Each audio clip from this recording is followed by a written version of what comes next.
پہلی بات تو یہ ہے کہ لوگوں کو شب برات کے معنی نہیں معلوم، یا اگر معلوم ہے تو اس میں کئی لوگ سوال جواب، اعتراض جواب، بلکہ بہت سارے بیچارے آج ہمارے محلوں میں واٹس ایپ کے مناظر بھی موجود ہیں. مناظرے، بڑے بڑے مناظرے ہو جاتے ہیں واٹس ایپ کے اندر یا فیس بک کے اندر. ایسا لگتا ہے کہ سارے علم کا خزانہ انہی کے پاس آیا ہوا ہے. دو چار کتابوں کا منہ بھی نہیں دیکھا اور اس کی صحت، روایت، سند کے بارے میں بات چیت کرتے ہیں. سب سے پہلی بات میں گزارش یہ کرنا چاہوں گا، علامہ اقبال نے بہت اچھے انداز میں کہا تھا، وہ اندھیرا ہی بھلا تھا کہ قدم راہ پہ تھے. وہ اندھیرا ہی بھلا تھا کہ قدم راہ پہ تھے، روشنی لائی ہے منزل سے بہت دور ہمیں. کبھی کبھار ہم اس اندھیرے کو یاد کرتے ہیں جب موبائل نہیں تھا، یا پھر سوشل نیٹ ورک کے اتنی تمام خرافات نہیں تھی. اگر آ بھی گئی ہیں تو کوئی حرج نہیں، لیکن اس کا اللہ ہمیں صحیح استعمال کی توفیق عطا کرے. ورنہ اکثر کو دیکھا گیا ہے کہ اس میں ایسا ڈوبتے چلے جا رہے ہیں کہ انہیں کئی لوگوں کو میں نے گمراہ ہوتے ہوئے بھی دیکھا، بھٹکتے ہوئے بھی دیکھا. اس لیے میں گزارش یہ لے کر سب سے پہلے آپ کے سامنے حاضر ہوں. آپ کے لیے اس زمانے میں حلال اور حرام کو معلوم کرنا، فرض اور واجب کو معلوم کرنا اتنا ضروری ہے. بس اتنی معلومات حاصل کر لو اور اپنی زندگی گزار لو. زیادہ ڈیپ میں جانا اسلام کے اگر شوق ہے تو پھر عالم بن جاؤ، پورا عالم کورس کر لو. اگر بہت زیادہ شوق ہے اسلامی معلومات پر ڈسکس کرنے کا، ایک دوسرے سے بات چیت کرنے کا، تو پھر عالم بن جاؤ. اور بغیر علم کے جو اسلامی معاملات میں بحث کرتا ہے وہ ظالم بن جاتا ہے، وہ دین سے نکل جاتا ہے، اسے اس کا پتہ تک نہیں چلتا. آج کچھ لوگ سب سے پہلے شب برات پر اعتراض کر رہے ہیں، اور ہوگا بھی بہت سارے لوگوں کو. پہلی بات میں دلیلوں کی طرف آؤں گا کہ شب برات کہاں سے ثابت ہے. قرآن سے ثابت ہے کہ حدیث سے ثابت ہے. لوگ ان تمام معاملات پر اتنا ڈسکس کر رہے ہیں، خرافات اور خواہ مخواہ کی ذہنی خلیش میں مبتلا ہیں. ان کے لیے میں چند چیزیں لے کر کے آیا ہوں. پہلی بات تو یہ ہے، مجھے معلوم ہے، یہ میری فیلڈ نہیں کہ میں ممبر رسول پر بیٹھ کر جب تقریر کرتا ہوں تو میری عادت یہ ہوتی ہے کہ آپ کو جس چیز کی ضرورت ہے وہ ضرورت میں پوری کر کے جاؤں. آپ کو جن معاملات کی ضرورت ہے میں وہ دینا چاہتا ہوں گفتگو سے. لیکن کچھ لوگوں کو سند، روایت، ثبوت، پروف کی ضرورت پڑتی ہے، تو در حقیقت یہ جگہ نہیں ہے وہ تمام چیزیں پیش کرنے کی. پھر بھی آج ریکارڈنگ ہو رہی ہے، میں چاہوں گا کہ ان سب کے سامنے یہ چیزیں بھی پیش کریں، اس لیے کہ کچھ لوگوں نے یہ چیلنج کیا قرآن و حدیث سے یہ ثابت نہیں شب برات. یہ جھوٹا الزام ہے، قرآن سے ثابت نہیں، حدیث سے ثابت نہیں. سب سے پہلے میں نے خطبے کے بعد آیت پڑھی. اللہ تعالیٰ فرماتا ہے، یہ 26ویں پارے کی آیت، حامیم والکتاب المبین، 25ویں پارے میں، انا انزلناہ فی لیلۃ مبارکۃ انا کنا منذرین. اللہ فرماتا ہے اور کتاب مبین کی قسم، اللہ تعالیٰ نے قرآن عظیم کی قسم یاد فرمائی. اس کے بعد فرماتا ہے کہ ہم نے اس کو مبارک رات میں نازل فرمایا. اس کے متعلق دو قول ہیں. مفسرین فرماتے ہیں لیلۃ مبارکہ جو قرآن میں لفظ آیا ہے اس سے مراد شب قدر بھی ہے، اور بعض مفسرین فرماتے ہیں اس سے مراد شب برات بھی ہے، کیونکہ آگے کی آیت میں رب تعالیٰ فرماتا ہے فیہا یفرق کل امر حکیم، اس رات میں ہر حکمت والے معاملے کی تقسیم ہوتی ہے. رب تبارک و تعالیٰ اپنی جانب سے جو معاملات تقسیم فرماتا ہے وہ آج کی رات یہ ہو گئی قرآن پاک سے.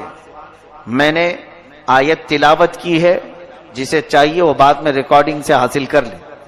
اب شعبان کی اس 15ویں شب کا اہتمام کرنا، پہلی بات ثبوت کی طرف بعد میں چلتے ہیں. اپنے دل سے پوچھو کہ یہاں کون سا غلط کام ہو رہا ہے. کیا تمہارا ضمیر اس بات کو گوارا کرتا ہے کہ تمہاری اس پوری محفل کو کوئی یہ کہے یہ گندی محفل ہے؟ معاذ اللہ رب العالمین. مسجد میں بیٹھنا، اللہ تعالی کا ذکر سننا، یا پھر عبادت کے لیے رات جاگنا، ذکر کرنا، تسبیح کرنا، چھوڑو. کسی بھی ثبوت اور سند کے بغیر تم اپنے دل سے پوچھو کیا یہ غلط راستہ ہو سکتا ہے؟ مسجد میں ڈھول بج رہے ہیں، یہاں باجے بج رہے ہیں، یا یہاں پر کوئی جوا کھیل رہا ہے، کوئی حرام کاری ہو رہی ہے، یہاں تو میرے مولا کو یاد کیا جا رہا ہے، رسول کریم صلی اللہ علیہ وسلم کی شان بیان کی جا رہی. تو حدیث پاک میں تو یہ ہے، اللہ کے نبی صلی اللہ علیہ وسلم فرماتے عند ذکر الصالحین تنزل الرحمہ، جب اللہ کے نیک بندوں کا ذکر ہوتا ہے تو رحمتیں اترتی ہیں. نیک بندوں کا ذکر ہوتا ہے، صالحین کا، تو جو نیکوں کا امام محمد الرسول اللہ صلی اللہ علیہ وسلم کا ذکر جس محفل میں ہو رہا ہو تو کیا وہ محفل رحمتوں سے جھما جھم نہیں برس رہی ہوتی؟ سب سے پہلی چیز تو یہ ہے کہ عقلی دلیل ہے. میں نے آپ کو سوچنے کی دعوت دی ہے. میں ان لوگوں کے لیے میسج دینا چاہوں گا جن کو ثبوت کی ضرورت ہے، پروف کی ضرورت ہے. آؤ سنو، سیدہ عائشہ صدیقہ رضی اللہ تعالیٰ عنہ فرماتی ہیں، بخاری شریف کی حدیث ہے، مسلم شریف کی حدیث ہے، مشکات شریف کی حدیث ہے، جلد نمبر 1 صفحہ نمبر 441. حضرت عائشہ صدیقہ رضی اللہ تعالیٰ عنہ اس کی راوی ہیں. فرماتی ہیں کہ میں نے آقا و مولا صلی اللہ علیہ وسلم کو ماہ رمضان کے علاوہ ماہ شعبان سے زیادہ کسی مہینے میں روزے رکھتے نہیں دیکھا. حضور اکرم صلی اللہ علیہ وسلم شعبان کے کبھی کبھار اکثر روزے رکھا کرتے تھے یا پھر پورے مہینے کے روزہ رکھا کرتے تھے. اس سے تو ثابت ہوا کہ شب برات شعبان میں ہو رہی ہے یا پھر رمضان میں ہو رہی ہے. شب برات کے روزے کے بارے میں لوگوں نے پوچھا کہاں سے ثابت ہے؟ بخاری شریف پڑھو. ماں عائشہ صدیقہ فرماتی ہیں حضور 15 شعبان کیا پورے شعبان کا ہی روزہ رکھتے تھے. دوسری حدیث ہے، حضرت عائشہ صدیقہ رضی اللہ تعالیٰ عنہا فرماتی ہیں کہ نبی کریم صلی اللہ علیہ وسلم چند دن کو چھوڑ کر پورے ماہ شعبان کے روزے رکھتے تھے. پھر فرماتے شعبان میرا مہینہ ہے اور رمضان میری امت کا مہینہ ہے.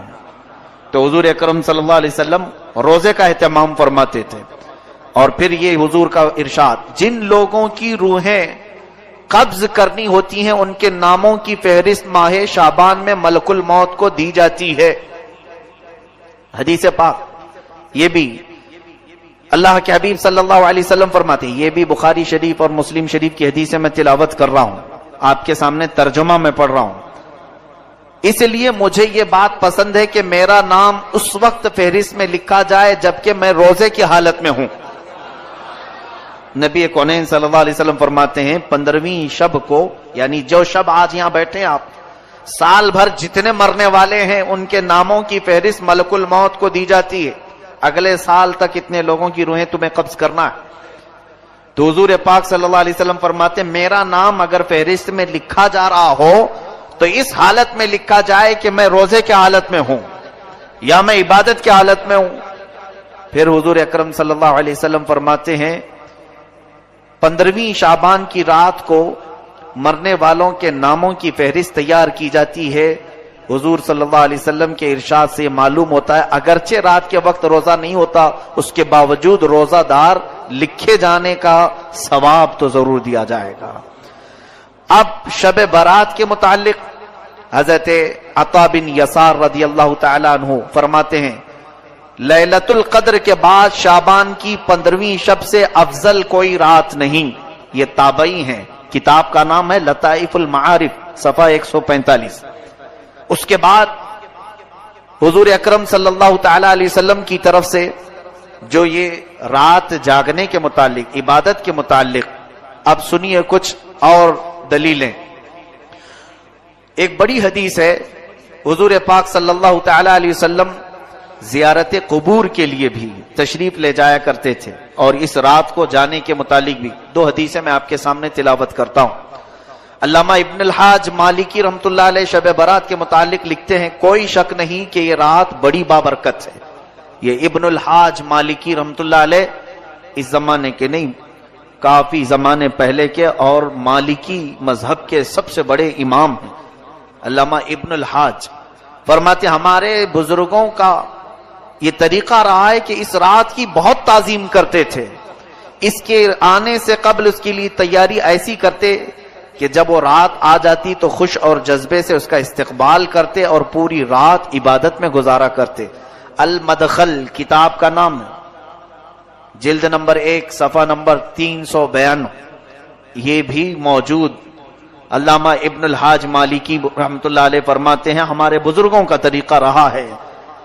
اب جن کے ہاں بزرگ ہے ہی نہیں ان کے لیے کوئی مسئلہ ہی نہیں، ہمارے ہاں بہت بزرگ ہیں، تو جن کو بزرگوں کے طریقے پر چلنا ہے تو اس کے لیے میں یہ دلیل پیش کر رہا ہوں، اور جس کو بزرگوں سے کوئی غرض ہی نہیں، خود ہی بزرگ بنا بیٹھا ہو، تو اس کے لیے کوئی دلیل کی ضرورت نہیں۔ اسے اگر میں یہ کہوں کہ میاں ابھی رات ہے تو وہ مجھ سے لڑ پڑے گا، نہیں سورج نکلا ہوا ہے، ایسوں کو دلیل کی ضرورت نہیں ہوتی۔ آقا و مولا صلی اللہ علیہ وسلم نے زیارت قبور کی متعلق جو حدیث پاک ہے، علامہ شیخ عبدالحق محدث دہلوی رحمۃ اللہ علیہ فرماتے ہیں جو شخص شعبان کی 15ویں رات میں شب بیداری کرے تو یہ فعل احادیث کی مطابقت میں بالکل مستحب ہے۔ رسول کریم صلی اللہ علیہ وسلم کا یہ عمل بھی احادیث سے ثابت ہے کہ شب برات میں آپ مسلمانوں کی دعائے مغفرت کے لیے قبرستان تشریف لے جاتے تھے۔ یہ علامہ شیخ عبدالحق محدث دہلوی رحمۃ اللہ علیہ اس بزرگ کا نام میں لے رہا ہوں جن کے متعلق تمام دیوبندی حضرات کا بھی اتفاق ہے، اہل حدیث جماعت کا بھی اتفاق ہے، اہل سنت و جماعت بھی شیخ عبدالحق محدث دہلوی کو اپنا امام تسلیم کرتے ہیں۔ وہ بغیر اختلاف کے لوگوں کے نزدیک بالکل مستند عالم دین ہیں، ان کی بات میں نے یہاں پر پیش کی۔ آپ فرماتے ہیں کہ ہر 15ویں شب شعبان کی رسول کریم صلی اللہ علیہ وسلم قبرستان تشریف لے جایا کرتے تھے۔ اس کے علاوہ غوث پاک کی لکھی ہوئی کتاب ہے، سرکار شیخ عبد القادر جیلانی رضی اللہ تعالی، ہمارے لیے اتنی دلیل بہت بڑی ہے، بلکہ ہمارے لیے تو بس اتنی بات ہے کہ محلے کا امام کہہ دے تو بھی ہم چل پڑتے ہیں،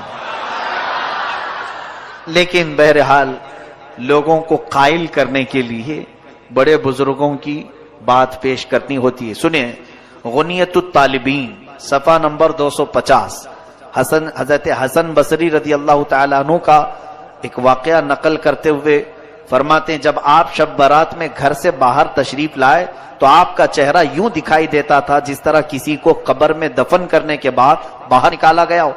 آپ سے اس کا سبب پوچھا گیا تو آپ نے فرمایا خدا کی قسم میری مثال ایسی ہے جیسے کسی کی کشتی سمندر میں ٹوٹ چکی ہو اور وہ ڈوب رہا ہو اور بچنے کی کوئی امید نہ ہو۔ پوچھا گیا آپ کی ایسی حالت کیوں ہے؟ فرمایا میرے گناہ یقینی ہیں لیکن اپنی نیکیوں کے متعلق میں نہیں جانتا کہ وہ مجھ سے قبول کی جائیں گی یا پھر رد کر دی جائیں گی۔ یہ علامہ امام حسن بصری رضی اللہ تعالی مشہور تابعی فرماتے ہیں شب برات کو آپ اتنا خوف سے باہر گھر سے نکلتے تھے ایسا لگتا تھا جیسے کسی قبر سے مردے کو اٹھایا گیا ہے۔ آپ سے پوچھا جاتا تھا کہ آپ کی حالت ایسی کیوں ہے؟ وہ فرماتے تھے کہ خوف کی وجہ سے، گناہ میرے یقینی ہے مجھے معلوم ہے لیکن نیکیوں کے بارے میں مجھے معلوم نہیں کہ وہ قبول ہوئی کہ نہیں ہوئی۔ گناہ تو پکا معلوم ہے کہ گناہ ہے، نیکی تو میں نے کر لیا، قبول ہوئی کہ نہیں یہ معلوم نہیں۔ اس خوف سے آج کی رات میں کانپ جایا کرتا ہوں کہ آج رب تعالیٰ کے ہاں سے احکام نازل ہوتے ہیں۔ یہ غنیت الطالبین سرکار غوث الاعظم دستگیر رضی اللہ تعالیٰ عنہ کی لکھی ہوئی کتاب میں ہے۔ اب قرآن پاک کے بعد بزرگوں کے بعد علامہ قرطبی رحمۃ اللہ علیہ کی تفسیر مشکات شریف کی حدیث جلد نمبر 1 صفحہ نمبر 277۔ بعض لوگوں کو یہ عادت ہے جھوٹے اس طرح سے بیان کرتے ہیں، بہت سارے لوگ انٹرنیٹ کے مبلغ یا پھر واٹس ایپ اور فیس بک کے بڑے چیٹر لوگوں کو ایسا بیوقوف بناتے ہیں میں آپ کو جو چیز پیش کر رہا ہوں وہ آتھینٹک ہے، مجھ سے سوال کر سکتے ہیں آپ بعد میں بھی۔ مشکات شریف حدیث کی بڑی کتاب ہے، اس کی پہلی جلد صفحہ نمبر 277۔ حضرت عطا بن یسار رضی اللہ تعالیٰ عنہ فرماتے ہیں شعبان کی 15ویں رات میں اللہ تعالیٰ ملک الموت کو ایک فہرست دے کر حکم فرماتا ہے جن جن لوگوں کے نام اس میں لکھے ہیں ان کی روحوں کو آئندہ سال تک مقررہ وقتوں پر قبض کر لو۔ تو اس شب میں لوگوں کے حالات یہ ہوتے ہیں کہ کوئی باغیچے میں درخت لگانے کی فکر کر رہا ہے، کوئی شادی کی تیاریوں میں مصروف ہوتا ہے، کوئی کوٹھی بنگلہ بنوا رہا ہوتا ہے، حالانکہ ان کے نام مردوں کی فہرست میں لکھے جا چکے ہوتے ہیں۔ یہ حدیث کا ترجمہ میں نے پڑھا ہے، مشکات شریف کی حدیث۔ اس کے بعد مصنف عبد الرزاق، یہ بھی کتاب حدیث کی ہے، جلد نمبر 4 صفحہ نمبر 317، یہ حدیث کی کتاب ہے۔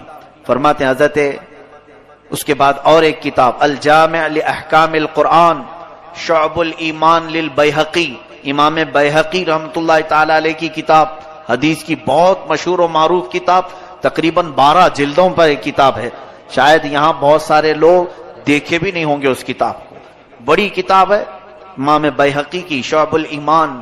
اس میں فرماتے ہیں حضرت عثمان بن محمد رضی اللہ عنہ سے مروی ہے، سرکار مدینہ صلی اللہ علیہ وسلم نے فرمایا ایک شعبان سے دوسرے شعبان تک لوگوں کی زندگی منقطع کرنے کا وقت اس رات میں لکھا جاتا ہے، یہاں تک کہ انسان شادی بیاہ کرتا ہے اور اس کے بچے پیدا ہوتے ہیں، حالانکہ اس کا نام مردوں کی فہرست میں لکھا جا چکا ہوتا ہے۔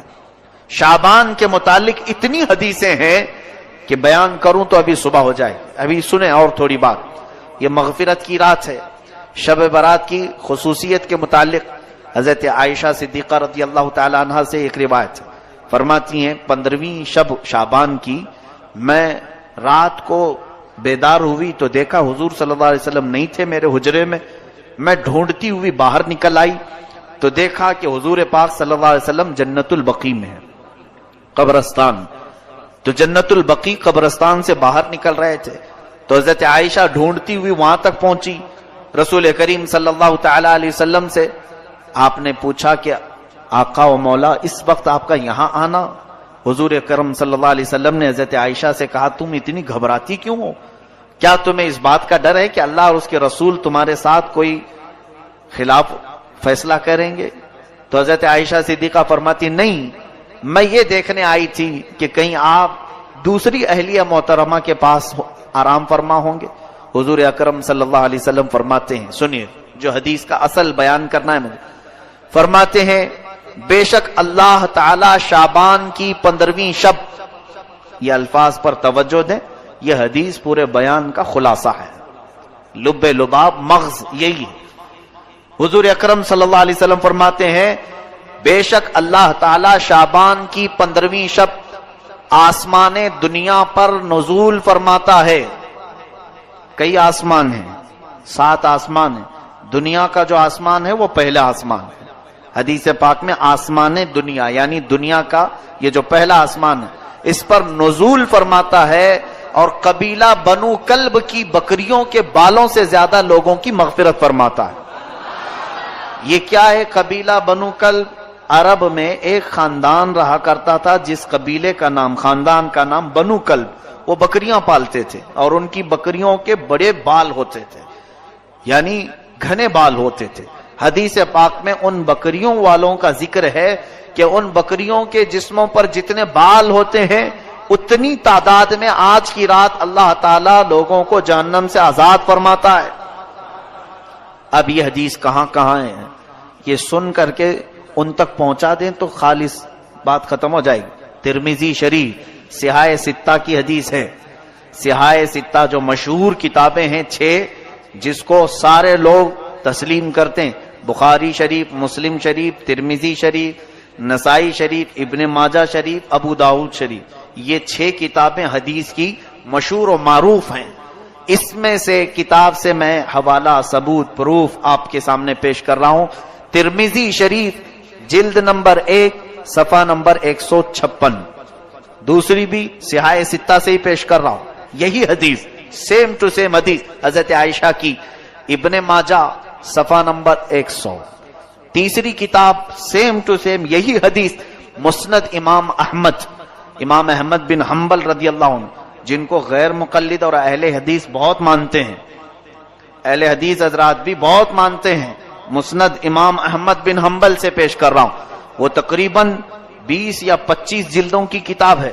حضرت امام احمد بن حنبل نے یہی حدیث حضرت عائشہ کی اپنی کتاب میں حدیث کے طور پر لکھا ہے، اس کا حوالہ بھی یاد رکھیں، مسند احمد بن حنبل جلد نمبر 6 صفحہ نمبر 238۔ اس کے بعد پھر مشکات شریف سیم یہی حدیث جلد نمبر 1 صفحہ نمبر 277۔ اس کے بعد مصنف ابن ابی شیبہ، یہ بھی حدیث کی مشہور و معروف کتاب ہے، جلد نمبر 1 صفحہ نمبر 237۔ شعب الایمان امام بیہقی کی کتاب ہے، یہ بھی حدیث کی بڑی مشہور و معروف کتاب ہے، اس کی جلد نمبر 3 صفحہ نمبر 379۔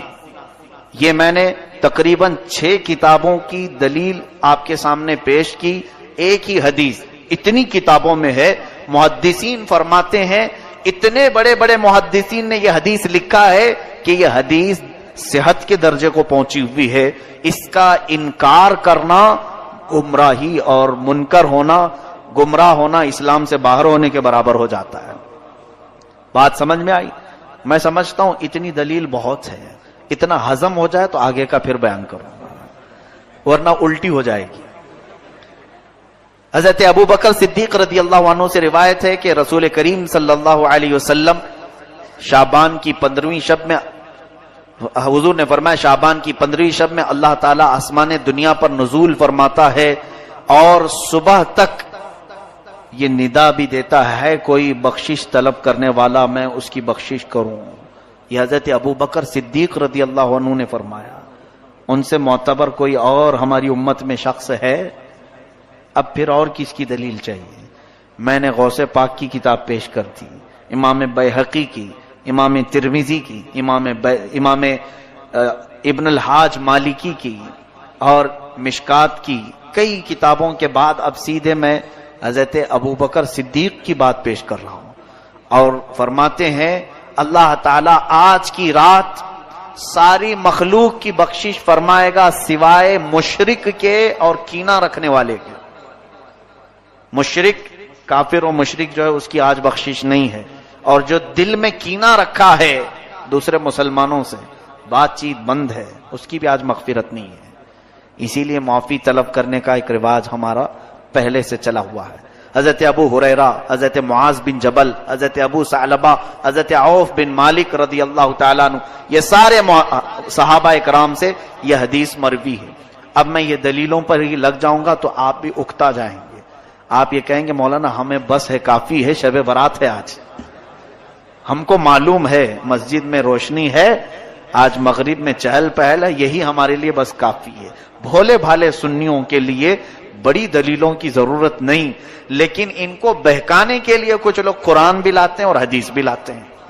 اب اس کی مثال میں آپ کو بتاؤں، ایک موٹی سی کتاب میں یہاں سامنے رکھوں اور کہوں دیکھو بھائی بخاری شریف میں ہے، آپ مانو گے کہ نہیں مانو گے؟ حالانکہ وہ بخاری شریف نے بہار شریعت لے کے بیٹھا ہوں، میں اردو کی ایک بہار شریعت لے کے بیٹھا ہوں، اور اگر آپ کو کہوں، آپ کو ایسا لگے گا ہاں مولانا ہیں، پڑھے لکھے ہیں، بخاری، ارے بھائی موٹی کتاب ان کے سامنے رکھی ہوئی تھی، تو آپ نے کبھی بخاری شریف کا دیکھا نہیں یا اس کو کھول کر پڑھا نہیں، اور اگر دیکھ بھی لو تو عربی آتی نہیں، تو سمجھ لو ایسے بہت سارے لوگ صرف یہ بڑے بڑے ناموں سے دھمکا دیتے ہیں، ڈرا دیتے ہیں، اور پھر یہ کہتے ہیں کہ قرآن میں نہیں ہے، حدیث میں نہیں ہے، یہ تمام چیزیں۔ اب میں نے جو پیش کیا یہ کہاں ہے؟ پھر یہ بھی تو حدیث پاک میں ہے، یہ چیزیں قوم کے سامنے وہ کیوں نہیں پیش کرتے؟ یہاں پتہ چلتا ہے کہ کہیں نہ کہیں ان کے دل میں حسد ہے، کینہ ہے، اور قوم کو گمراہ کرنے کے لیے صحیح امانتیں قوم تک پیش نہیں کرتے۔ ان کا حال یہ ہے، اللہ تعالیٰ نے قرآن میں فرمایا ہے کہ افتؤمنون، یعنی ان کے متعلق یہ فرمایا تکتمون الحق، تم حق کو چھپاتے ہو اور باطل کو باہر نکال کر کے بتاتے ہو۔ یہ یہودیوں کی عادت تھی، بہت ساری چیزیں چھپا دینا اور پھر اس میں سے توڑ مروڑ کر کے لوگوں کو بیان کرنا۔ بہرحال آپ سب کو علم حاصل کرنے کی ضرورت ہے تاکہ آپ گمراہوں کے ہاتھ میں پڑ کر گمراہ نہ ہو جائیں۔ بتاؤ آج ان گمراہوں کے کہنے پر کئی لوگ نہیں منا رہے ہوں گے شب برات، ہمارا کیا جا رہا ہے، ہمارا کیا نقصان ہے؟ انہوں نے اپنا نقصان کر لیا کہ آج وہ عبادت نہیں کر رہے ہیں، آج وہ مسجدوں میں نہیں آ رہے ہیں۔ مجھے بتاؤ کیا مسجد میں آنا گناہ کا کام ہے؟ عبادت کرنا گناہ کا کام ہے؟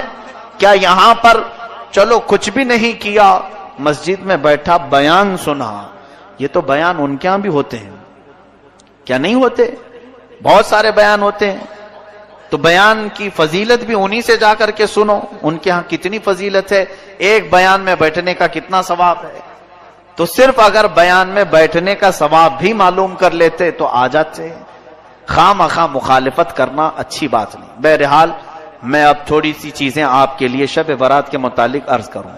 ہاں ایک اور سوال ہمارے پاس آیا ہے، ایک تو جنہوں نے یہ سوال کیا تھا میں سمجھتا ہوں کہ ان کو اطمینان ہو گیا ہوگا شب برات کہاں سے ثابت ہے، ریکارڈ ہے، پھر سے وہ کتابوں کے حوالے یاد کر لو، جلد نمبر، صفحہ نمبر سب، اور پیش کر دیں۔ دوسری چیز یہ معافی مانگنے کا کیا طریقہ ہے؟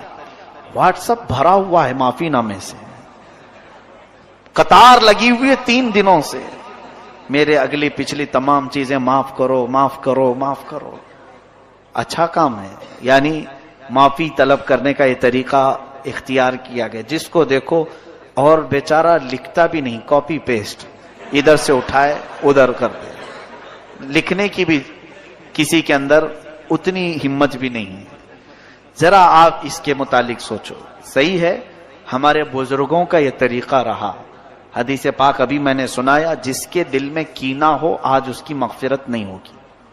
کینہ کہتے ہیں مسلمانوں سے قطع تعلق کرنا۔ مسلمانوں میں بہت سارے ایسے ہیں جو اپنے رشتوں کو چھوڑ کر بیٹھے ہوئے ہیں، بھائی بہن سے بات نہیں کر رہا ہے، بہت تو ایسے ہیں ماں بیٹوں میں بات چیت بند ہے۔ معاذ اللہ رب العالمین، حدیث پاک میں ہے جس نے دنیا میں صلہ رحمی رشتے کو قطع کیا، کٹ کیا، قیامت کے دن اسے کاٹ کر دوزخ میں ڈال دیا جائے گا۔ صلہ رحمی کو قطع کرنے والا، حضور نے یہ بھی فرمایا جس نے 3 دن سے زیادہ اپنے بھائی سے ترک تعلق کیا وہ میری امت میں سے نہیں ہے۔ یہ بڑی وعیدیں ہیں، اس لیے بزرگوں نے ایک طریقہ اپنایا تھا، آج کی رات جو کچھ بھی ہوا پچھلا سب بھول جاؤ، معافی طلب کرنے کے لیے ہم رب کے حضور آتے ہیں مغفرت کے لیے، لیکن اگر ہمارے پاس 2 چیزیں ہیں، نمبر 1 شرک اگر کیا ہو تو بخشش کی سوال ہی نہیں، دوسری چیز اگر کینہ ہے دل میں دوسرے کے متعلق، اپنے بھائیوں کے متعلق، تو بھی بخشش کی یہاں پر ممانعت کر دی گئی، مغفرت نہیں ہوگی۔ تو بزرگوں نے یہ عادت ڈالی تھی امت مسلمہ کو کہ یہ شب برات آنے سے پہلے پہلے اپنے دل کے کینوں کو صاف کر لو، معافی طلب کر کے صاف ستھرے ہو جاؤ، تاکہ آج بٹنے والی مغفرت تمہیں بھی مل جائے۔ آج رب تبارک و تعالیٰ کے ہاں جب اعلان ہو رہے ہو ناموں کا کہ فلاں جہنم سے آزاد ہے، فلاں آزاد ہے، فلاں آزاد ہے، تو ہو سکتا ہے ہمارا بھی نام اس فہرست میں شامل ہو جائے۔ یہ 2 چیزوں سے ہم کو آزاد ہو کر کے مسجد میں آنا تھا، لیکن اس کا یہ طریقہ اپنائیں گے کہ جس کو سوشل میڈیا میں نے دیکھا لکھا ہوا بھی آ رہا ہے، ریکارڈ بھی آ رہا ہے، ویڈیو بھی آ رہے ہیں، ساری طریقے ان لوگوں نے بنا کر رکھے ہیں، پورا کا پورا بازار گرم ہے۔ واٹس ایپ میں معافی مانگنے سے کون سی معافی ہے، بلکہ دل کرتا بھی نہیں ہے۔ ایسے ایک گروپ کے ساتھ سارے لوگوں کو ٹک کیا اور بھیج دیا ایک ساتھ، اسے معلوم بھی نہیں کتنوں کے پاس گیا ہے۔ معافی طلب کرنے کا یہ طریقہ ہے۔ معافی کیوں طلب کی جاتی ہے یہ آپ کو اچھی طرح سے معلوم ہے کس کا دل آپ نے دکھایا ہے۔ اگر ایسا ہی ہوتا تو بزرگان دین یہ فرماتے کہ جاؤ ایک چٹھی میں لکھ کر کے چوک پر لگا دو کہ جس کو بھی میرے سے تکلیف ہو مجھے معاف کرتا ہوا جائے۔ ایسا بھی تو ہو سکتا تھا، باہر سرکل پہ چوک پہ ایک چٹھی میں لکھ کر کے لگا دیتے، میں نے جس کا بھی دل دکھایا ہو مجھے معاف کر کے چلا جائے۔ یہ معافی طلب کرنے کا طریقہ نہیں ہے۔ بذات خود اس سے معافی طلب کریں جس کے ساتھ آپ کا معاملہ ہوا ہے، اس کے پاس جائیں، یہاں پر نفس جانے نہیں دے گا، یہی بات تو ہے. میں آپ کو بتاؤں، جتنی جلدی آپ یہ معافی نامہ بھیجیں کسی کو کہ مجھے معاف کر دیں، اسی جگہ پر ایک دوسرا سولوشن میں آپ کو بتاؤں، یہی فون تمہارے ہاتھ میں واٹس ایپ کے ذریعے سے استعمال کر رہے ہو اور فلاں کو بھیج رہے ہو مجھے معاف کر دینا، وہیں اگر تم اس کے نمبر پر کال کر کے بات کر لیتے اسے کہ آج شب برات آنے والی ہے، مجھے تھوڑا معاف کر دو، پچھلے کئی باتیں تمہارے سے سخت ہو گئی، اس کے لیے دل نہیں مانے گا. بات چیت کر لیتے، تمہارا دل نہیں مانے گا. چھوڑو، بھیج دیتے ہیں، دیکھے تو ٹھیک ہے، نہیں تو کوئی بات نہیں. یہ جو ہے نفس نے تمہیں اس طرح سے کرنے کی عادت ڈالی. نفس امارہ یہ نہیں چاہتا ہے کہ کسی کے سامنے جھک جائیں ہم. معافی طلب کرنے میں نفس کی شرمندگی ہے، اور رب تبارک و تعالی یہی چاہتا ہے کہ تم اپنے نفس کو جھکاؤ. اپنے نفس کو جب تک تم نہیں جھکاؤ گے تو معافی کی کوئی امید ہی نہیں. یاد رکھنا قیامت کے دن یہی حقوق العباد تمہیں جہنم میں لے کے چلے جائیں گے. اس کا حق مارا، اس کو ستایا، اس کو پریشان کیا. اگر یہ قیامت کے دن سب کھڑے ہو گئے تو پھر ان سب کو تمہیں نیکیاں بانٹنی پڑیں گی جو جو نیکیاں کیے تھے، اور اگر نیکیاں کچھ ہے نہیں تو ان کے گناہ اٹھا کر تمہارے اوپر ڈالے جائیں گے. یہ حقوق العباد میں یہی ہوگا قیامت کے دن. اس لیے اگر معافی مانگنے کا شوق ہے، بلکہ مانگنا چاہیے بھی، اس طرح سے نہیں. جاؤ ملاقات کرو. اگر ملاقات کرنا پاسبل نہیں، ممکن نہیں، تو فون پہ بات کر سکتے ہیں آپ. ان سے فون پہ بات کریں اور معاملات طے کریں کہ آپ دل سے مجھے معاف کریں اور مجھ سے جو ہو سکا میں آپ کو معاف کرتا ہوں. یہ تمام چیزیں اچھی چیزوں میں سے ہیں، آپ اس کی عادت ڈالیں. یہ سب برے رواج ہیں واٹس ایپ میں، ابھی پتہ نہیں کیا کیا گھومے گا، بہت ساری. بلکہ اس زمانے کی سب سے بڑی بلا ہے یہ بلا ہے. گھروں میں ایسی گھسی ہوئی ہے، لوگ دور دور بلاؤں کو دور کرنے کی دعائیں کر رہے ہیں، اور سب کے ہاتھ میں بلا ہے. اس کا استعمال بڑے غلط انداز میں، کیونکہ اللہ تعالیٰ قرآن میں فرماتا ہے ان الذین یحبون ان تشیع الفاحشۃ فی الذین آمنوا لہم عذاب علیم فی الدنیا والآخرہ. بے شک وہ لوگ جو ایمان والوں میں بری خبریں پھیلاتے ہیں، دنیا اور آخرت میں اللہ ان کے لیے دردناک عذاب رکھا ہے. تو یہ پھیلانے والا سب سے بڑا کام سوشل میڈیا کر رہا ہے. ٹھیک ہے، اچھی باتیں پھیلائیں، لیکن آتھینٹک ہوں، پروف والی ہوں، پھیلائیں. نشر و اشاعت میں ثواب ہے، لیکن اس طرح کی بغیر پروف والی چیزیں، یا کہیں سے کسی کا آ گیا اور اس نے دھمکی دے کر کے آپ کو میسج کیا، اگر نہیں آگے بڑھاؤ گے تو 7 لوگ مر جائیں گے، 9 لوگ مر جائیں گے. آپ ڈر گئے. اور ایسے بلیک میل اتنے ہوتے ہیں. اگر سچی محبت ہو تو آگے بڑھاؤ. سچی محبت ہو، ساری محبت واٹس ایپ میں دکھانی ہے. سچی محبت ہو تو آگے بڑھاؤ. اللہ کو ایک مانتے ہو تو آگے بڑھاؤ. معاذ اللہ رب العالمین. تو کیا یہ واٹس ایپ میرے جنت میں جانے کا ٹھیکیدار ہے؟ اس کو میں کیوں بتاؤں کہ میں اللہ کو ایک مانتا ہوں یا نہیں مانتا ہوں؟ میرا مولا جانتا ہے. ہم جس کے لیے ایمان لائے ہیں وہ رب جلیل بہتر جانتا ہے. ہم نبی کونین صلی اللہ علیہ وسلم سے محبت کرتے ہیں، اس کے متعلق کوئی بھی اس طرح سے ٹارچر نہ کرے ایک دوسرے کو. ایسے جو بھی میسج آئیں اس کو آگے نہ بڑھاؤں، ورنہ گناہ میں برابر کے شریک آپ بھی ہوں گے. آپ نے میسج لکھا نہیں لیکن دوسرے کا آیا ہوا بڑھا دیا تو پکڑ تو آپ کی بھی ہوگی قیامت کے دن، کیونکہ برائی پھیلانے میں آپ نے جو تعاون کیا. اللہ تعالیٰ ان تمام بری بلاؤں سے ہماری حفاظت فرمائے. عزیزان گرامی وقار، شب برات میں آج رزق کی تقسیم ہوتی ہے. ہمارے ناموں کے متعلق آج فرشتوں کو یہ بتایا جاتا ہے کہ فلاں بن فلاں اس سال یہ معاملات کرے گا، اس کے حصے میں اتنا رزق دیا جائے گا، اور پھر پتہ نہیں ہمارا نام مرنے والوں میں بھی لکھا جا سکتا ہے. آج ہمارے سال کی ایک کتاب بند ہو گئی، یہ رب ذوالجلال کی بارگاہ میں پیش ہو گئی کہ پچھلے سال اس بندے نے یہ سارے کام کیے ہیں. آپ کو بھی معلوم ہے، مجھے بھی معلوم ہے میں نے کیا کیا کیے، آپ نے کیا کیا کیے.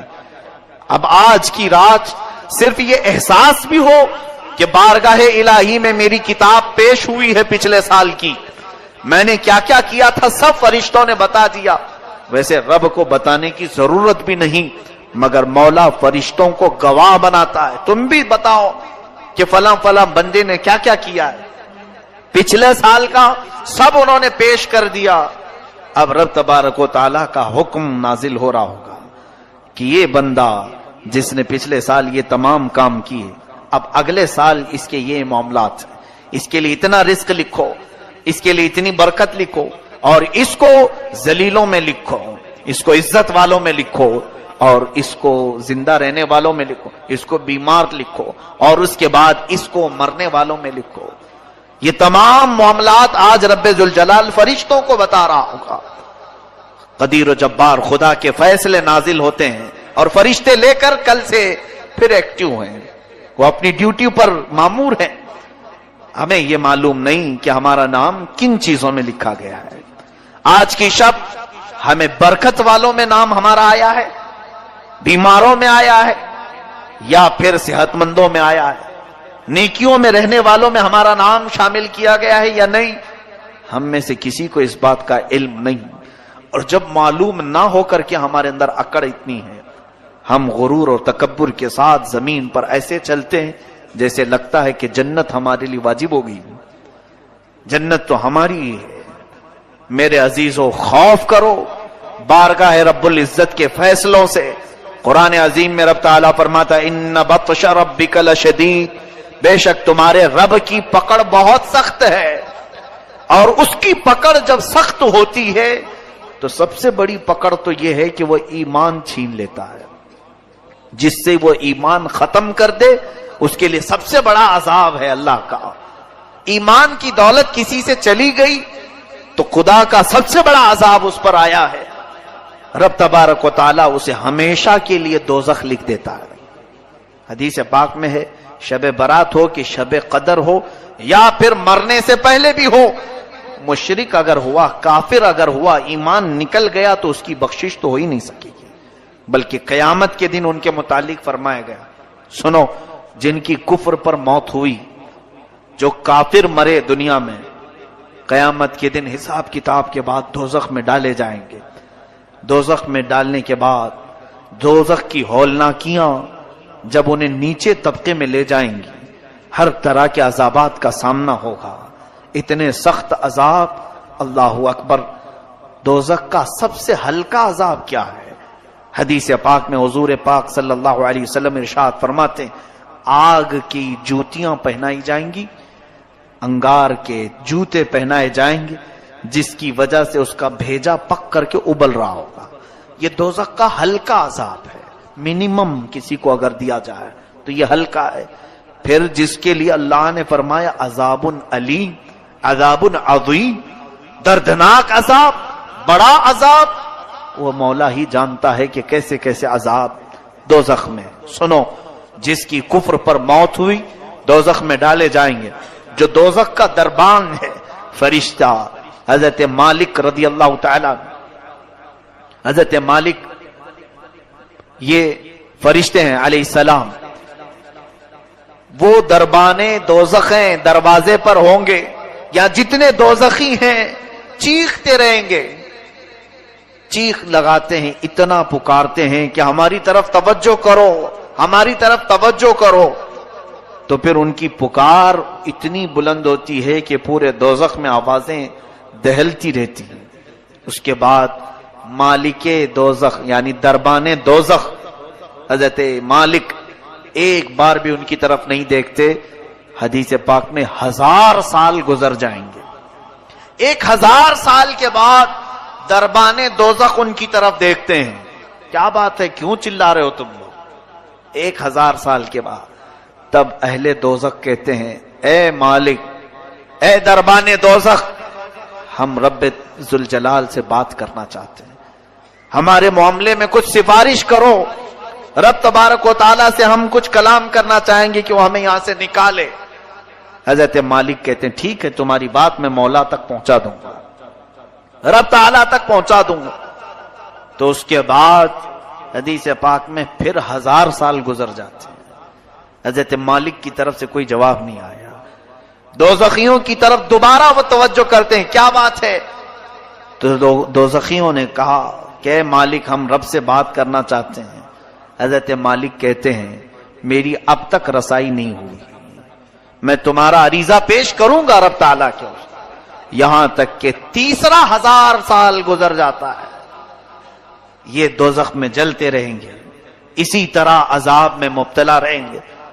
30,000 سال کے بعد حضرت مالک ادھر دوزخ کی طرف توجہ کرتے ہیں اور فرماتے اے اہل دوزخ، بشارت ہو تمہارے لیے کہ رب تعالیٰ کی طرف سے یہ جواب آیا ہے، لا ينظر الیہم ولا یرحم علیہم، ان کی طرف نہ دیکھا جائے گا نہ ان کی طرف رحم کیا جائے گا۔ مولا نہ تم سے بات کرنا چاہتا ہے اور نہ تم پر رحم کرنا چاہتا ہے۔ اب بند کرو آواز۔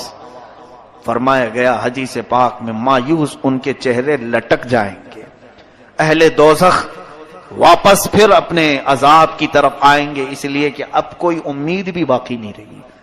3,000 سال تو امید پر دوزخ میں جل رہے تھے کہ اب بات ہوگی رب تعالیٰ سے، اب کلام ہوگا، شاید وہ بہتوں کو معاف کر کے نکالا، ہمیں بھی نکالے گا، لیکن جواب یہ آیا کہ یہ سب اب جو موجود ہیں یہ کفر کی حالت میں مرے ہوئے ہیں، یہ شرک کی حالت میں مرے ہوئے ہیں۔ کافروں اور مشرکوں کے لیے رب فرماتا ہے نہ ان کی طرف دیکھا جائے گا نہ رحم کیا جائے گا۔ ان اللہ لا یغفر ان یشرک بہ ویغفر ما دون ذلک لمن یشاء، شرک کو اللہ معاف نہیں کرے گا، اس کے علاوہ جو بھی ہے جسے چاہے رب تعالیٰ معاف کرے گا، یہ قرآن میں اللہ فرماتا ہے۔ میرے عزیزو، ڈر اس بات کا ہونا چاہیے کہ اگر مولا تعالیٰ ہمارے کسی عمل سے غضب میں آئے تو کہیں وہ ہمارے ایمان کی دولت کو سلب نہ کر لے، اور یہ نہ فرما دے نکل جا تو میرے خاص بندوں میں سے۔ کفار و مشرکین تو جب پسند ہیں بہت، ان کی عادتیں اچھی لگتی ہیں، جا انہی کے جماعت میں شامل ہو جا۔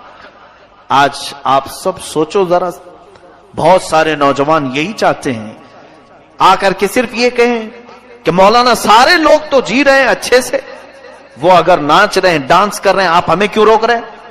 کفار بھی ناچ رہے ہیں، کرسچن بھی ناچ رہے ہیں، یہودی بھی ناچ رہے ہیں، ہم مسلمان ہو کر کیا ڈانس نہیں کر سکیں گے؟ ٹھیک ہے، تمہارا سوال یہ دنیا میں سارے لوگوں کو شراب پیتے ہوئے دیکھا، ہم آپ کو منع کر رہے ہیں تو برا لگا، یہ دنیا کا فیشن ہے، آپ نہیں سمجھ سکو کہ آپ پرانے لوگوں میں سے ہیں۔ ہم نئے زمانے میں زندگی گزارنا چاہتے ہیں، ہم کچھ ماڈرن بننا چاہتے ہیں۔ فلمی ایکٹروں کو دیکھ کر ان کی طور طریقے کو اپناتے ہوئے نکل پڑے اور پھر یہ سمجھا کہ ہم ایک نئے راستے پر چل رہے ہیں۔ سنو، ٹھیک ہے، جس کا راستہ چاہے اپنا لو، جس کا راستہ، کیونکہ تمہارے لیے نہ میں چھڑی لے کر کے بیٹھا ہوں، نہ اللہ کا کوئی فرشتہ تمہاری گردن جھکا کر تمہیں عبادت کرنے کے لیے آئے گا، بلکہ رب تعالیٰ دنیا میں تمہیں آزاد رکھا ہے، تمہیں جو مرضی میں آئے کرو، جو اچھا لگے کرو۔ قیامت کے دن پھر تیار رہنا اپنے اعمال کا جواب لینے کے لیے۔ قیامت کے دن ہر ایک کے حساب کتاب کے لیے تم خود ذمہ دار ہوں گے۔ آج میں ان نوجوانوں سے کہتا ہوں جنہیں کفار و مشرکین اچھے لگتے ہیں، جن کو لوگوں کے ہاتھوں کے شراب کی بوتلیں پسند ہیں، جوئے خانے، شراب، تاش کے اڈے، یہ سب بہت اچھے لگتے ہیں جنہیں، اور پھر یہ فلمی دنیا کے تمام تر ظالم دجال قسم کے خرافات مچانے والے اور پورے گھروں کو تباہ کرنے والے ایکٹر انہیں پسند ہیں، ان کے ساتھ ہو جاؤ، کوئی بات نہیں، تمہیں مبارک ہو۔ قیامت کے دن کہا جائے گا جن کے ساتھ تو دنیا میں رہنا پسند کرتا تھا، آج ان کا ہاتھ پکڑ، وہ جہاں جا رہے وہیں چلا جا، آج وہ جہاں جا رہے وہیں چلا جا، وہاں سے ہاتھ چھڑا کر کے تم تو بھاگو گے، نہیں میں تو رسول اللہ کا امتی ہوں، میں میرے آقا کے پاس آؤں گا، میں اپنے نبی کا نام لیوا ہوں۔ سنو، حدیث پاک میں یہ دوڑتا ہوا آئے گا، امتی تو ہے۔ حضور اکرم صلی اللہ تعالی علیہ وسلم کے قریب آتے ہی حضور پاک سے عرض کرتا ہے، رو کر کے، چلا کر کے، مجھے فرشتے دوزخ کی طرف کھینچ رہے ہیں، بچا لیجیے۔ نبی کونین صلی اللہ تعالی علیہ وسلم کی طرف سے جواب آئے گا، تو کون ہے؟ بلکہ اس آقا کی عادت مبارکہ یہ ہے، فرماتے ہیں میں بھرے مجمع میں بھی اپنی امتیوں کو پہچان لوں گا، کروڑوں کی تعداد میں